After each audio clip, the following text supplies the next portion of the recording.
মাদক, চাঁদাবাজি, চুরি, ছিনতাই ও সাইবার বুলিংয়ে অতিষ্ঠ হাতিরঝিলের ৩৬ নম্বর ওয়ার্ডবাসী।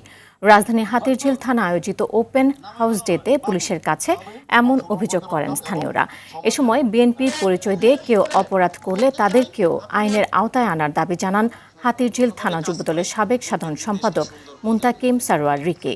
তেজগাঁও শিল্পাঞ্চল জোনের অতিরিক্ত পুলিশ কমিশনার আবদুল্লাহ আল ইমরান এলাকাবাসীকে আশ্বস্ত করে বলেন, তারা সব ধরনের অপরাধীদের বিরুদ্ধে আইনি পদক্ষেপ নেবেন।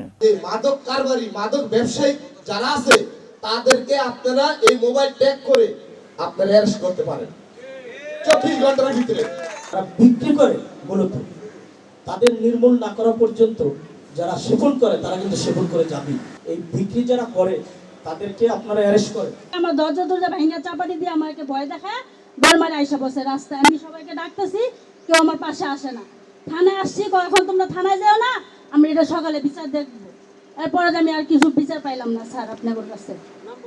বাবুল রাত 2টা বাজে আমার ঘরে গেছে, বাবুলের বউ। মাদকটার কারণে কিন্তু এই কিশোরগঞ্জের উদ্ভবটা আমার দৃষ্টিতে মনে হয়, যদি মাদক নির্মূল হয় কিশোরগঞ্জও নির্মূল হবে ইনশাল্লাহ। আমরা যেমন একটা দলের সাথে সম্পৃক্ত, বিএনপির সাথে সম্পৃক্ত, আমাদের দলেরও যদি কেউ থাকে তার ব্যাপারেও আপনারা ব্যবস্থা নেবেন।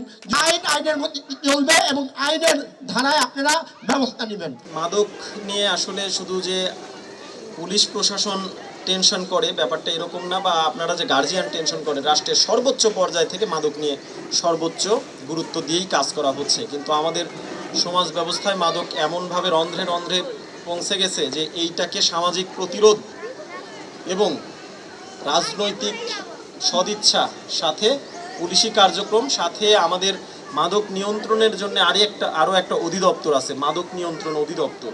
সবার সম্মিলিত প্রচেষ্টার মাধ্যমে এই মাদক মুক্ত বাংলাদেশ গড়ার চেষ্টা করতে হবে।